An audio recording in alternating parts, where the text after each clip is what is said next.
Howie Roseman almost pulled off the most Howie Roseman of Roseman things you possibly could do. That is to trade for Patrick Surtain, or at the very least, block the 49ers from getting him.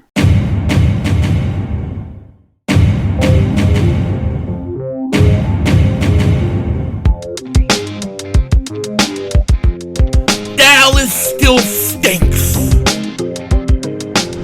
Yo, by the way, Kick Dingbat here, and I hope everybody's having a great day. Hope you guys are doing well. Hope you're hanging in there.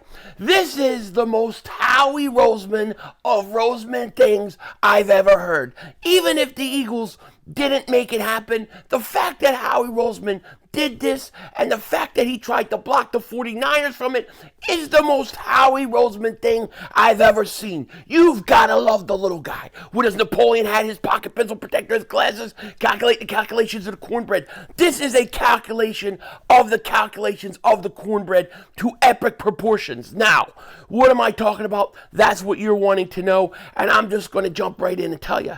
The Eagles tried to get Patrick Surtain. They tried to do it. The guy everybody was saying, oh, he would be the perfect guy to go out and get. The guy that I never thought had any shot of getting traded, and maybe I was right. But the fact that the Eagles tried, and even more important, the fact that Howie Roseman wanted to make sure the 49ers weren't going to get him, is absolutely 1,100% the most Howie Roseman of Roseman things I've ever seen. Talk about calculating the calculations of the cornbread. You know what I'm saying? Crazy, crazy. Now, before I get into it, I just want to say thank you to everybody that was on my stream yesterday. I had a total blast. It was a lot of fun. We did a doubleheader. Unfortunately, everything didn't go our way, but we'll get into all that in a second. I want to talk about this Patrick Surtain situation. Dov Kleeman reported this. Report: the Pound Eagles called the Pound Broncos, not hashtag, but pound, about trading for star cornerback Patrick Surtain prior to the trade deadline, a source tells Mike Florio of Pro Football Talk. As previously reported, the Pound 49ers did the same, and turns out each team had, quote, concerns that the other team would land them. Denver chose to keep the shutdown cornerback instead. Now, I can't blame the Denver Broncos for keeping him. I can't. I just can't do that. I get it. But this is like, talk about calculating the calculations of the cornbread. This is the most Howie Roseman thing I've ever heard. Not only to try to trade for him, which is beautiful in itself, but the fact that you were trying to prevent the 49ers from getting him. Howie sat there with his big pocket pencil protector, his Napoleon hat. He was calculating the calculations of the cornbread, and he figured that the percentage of the 49ers possibly trying to get him and the Eagles was so great that he had to make a call to the Denver Broncos.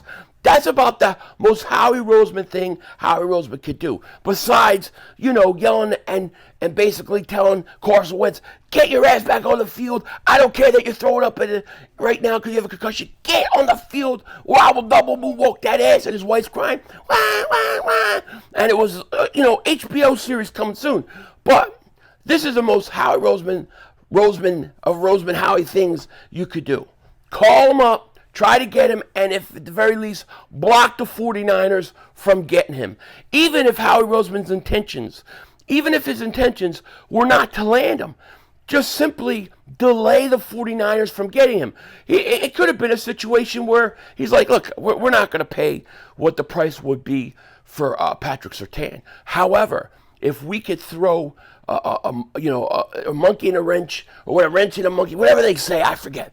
But what if you could just delay the 49ers from getting him and pulling a trade off by the deadline because there's a constant back and forth? Let's do it. Let's keep it alive. Make sure the 49ers don't get him. Even if it was for that reason, you got to love the guy. You got to love the guy. The little man is awesome. Block their ass. That's what I say. Block their ass. I said this was an arms race about the Niners and the Eagles. And yeah, they felt the same way. Because going out there and doing that is only one reason you do it.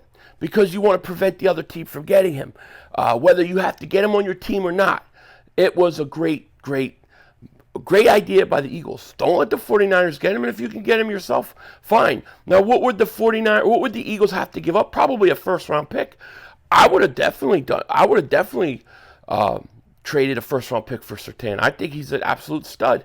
So, yeah, whether the Eagles were serious about getting him or just trying to block the 49ers from getting him, I love it. It's about the most Howie Roseman thing you can think of. I think it's absolutely beautiful. Now, if you look at yesterday, really things didn't go our way in the bye week, right?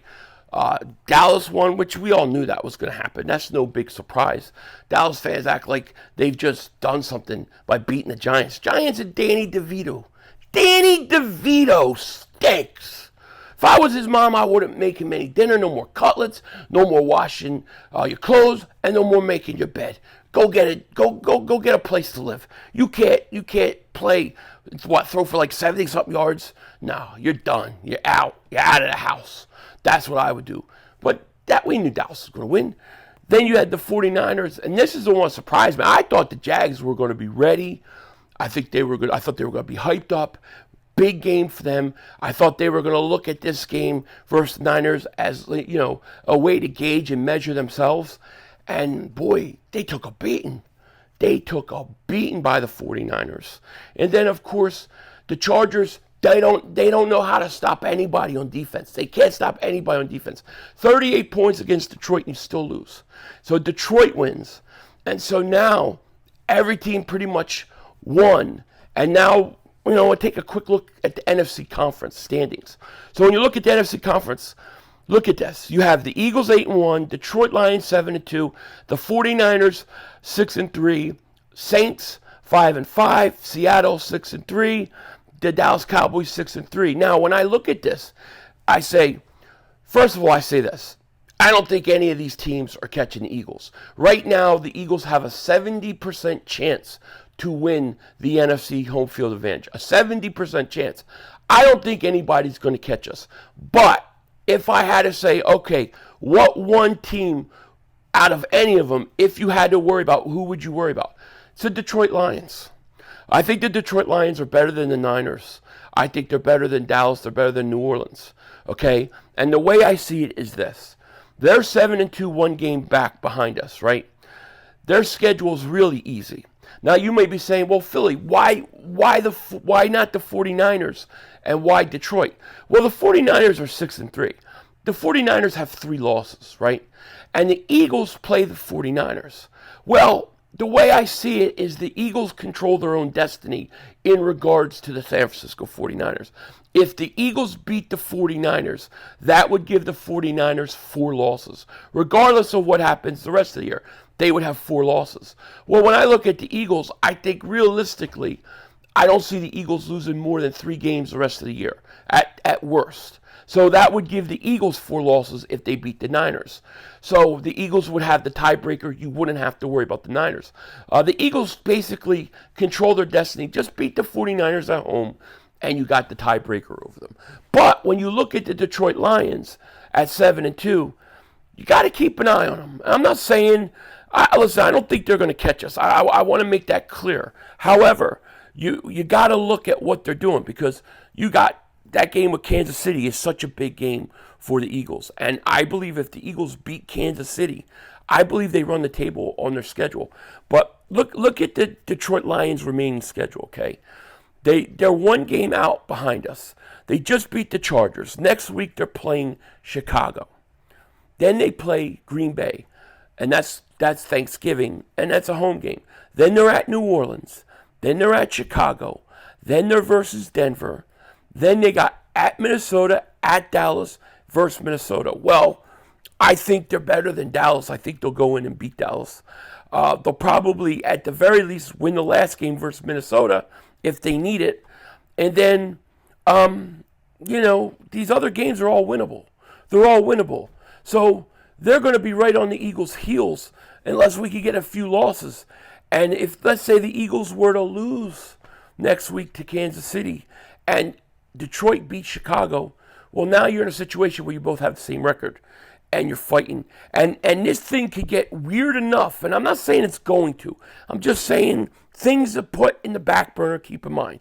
But this thing could get weird that if it's close, we could actually go into that Week 17 game where they play Dallas and actually have to root for Dallas to beat Detroit. How wackadoo is that? That's insane. But it could actually happen. Now, I think the Eagles are going to run the table.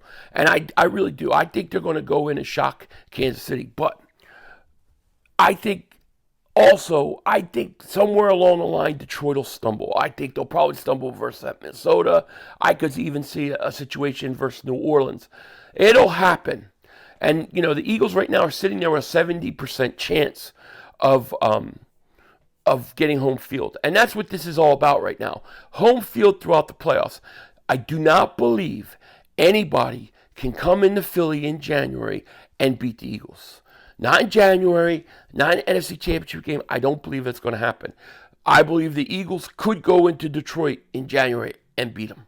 The Eagles could beat anybody on the road. Okay, but when you look at their schedule versus Kansas City, toughest game we're going to have. They should beat Buffalo. They should beat the Niners. They're going to beat Dallas, and they're going to beat Seattle.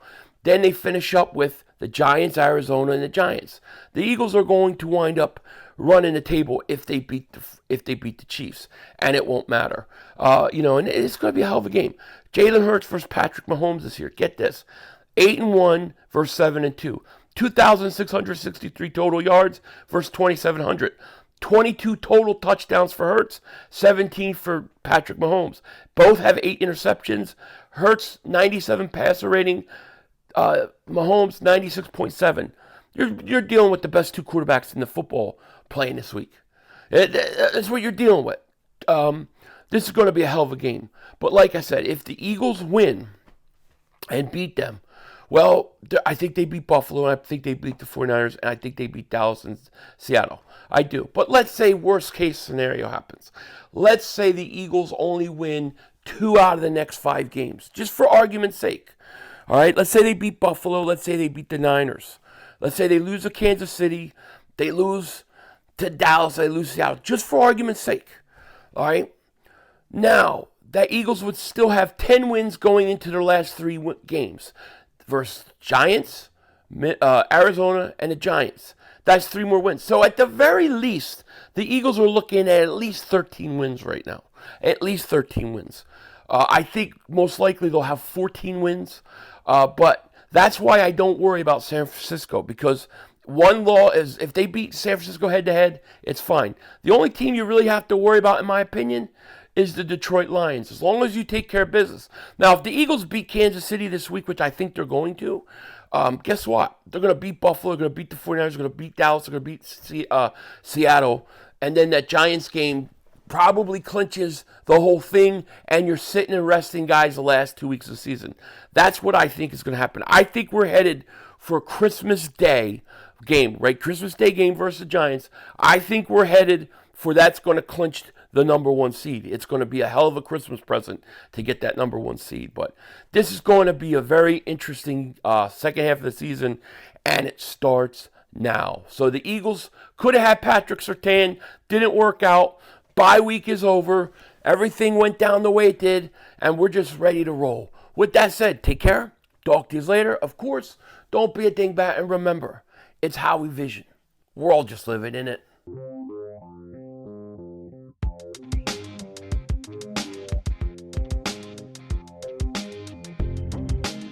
All right, I got to address Mark Holmes here. All right, Mark Holmes, like I said, he's losing his mind. He's not going to be able to handle this year. You can see it happening. He comes out. He has a bet with me, a shirt bet, right? Comes out with the Dak stinks yesterday. He's like, call me up. I just wake up. It's like 9 o'clock. Get ready to do the game. So I call him. He's like, I got the shirt. I'm paying the bet. So what bet? You just said the day before you wanted a pass. You were having a bad day. You didn't, you wanted a pass. And I was going to give it to him. He's like, I got the Dak stick shirt. But I'm like, that's not what I said. That wasn't even what I had said to put on the shirt. I had one thing that wasn't going to happen. And then 2, the last thing I said, they didn't really hear back either way. He just was having a bad day. And, it was a hard time. And That was it. Now, I like the Dak Sting shirt. It's a nice shirt, but that's not what I said to put on the shirt. And then here's the thing that bothers me. That don't even bother me. What to me has to be fixed according to his video is when he talks about the bet last year and that I owe him and all this stuff. Now, last year is a whole different situation. When we did that bet, and I talked about this last year in my streams after it all happened. Last year, there was extenuating circumstances outside of our control. Pizzle had just gotten doxxed. Mark was getting doxxed like crazy. I was about to get doxxed, mega doxxed, okay? And started talking to Mark about the bet.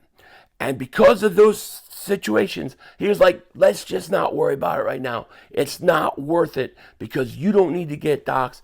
Pizzle's already getting, it's just not worth it. Let's just call it off. And he gave me a pass. That's what happened. I didn't avoid wearing the bet.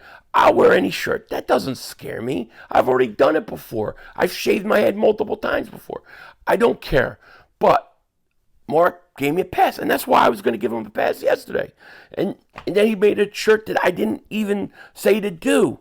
So, no, Mark was not really accurate in that video because in that video, he made it sound like I just didn't do it. And that wasn't true. It was called off by him because of the extenuating circumstances that were, at the time, causing a lot of problems for people, and we just didn't want to have to deal with more problems. That's what happened. I would honor any bet. He has a shirt he wants to send me? Tell him to send it. I'll wear it. Denzel Washington out.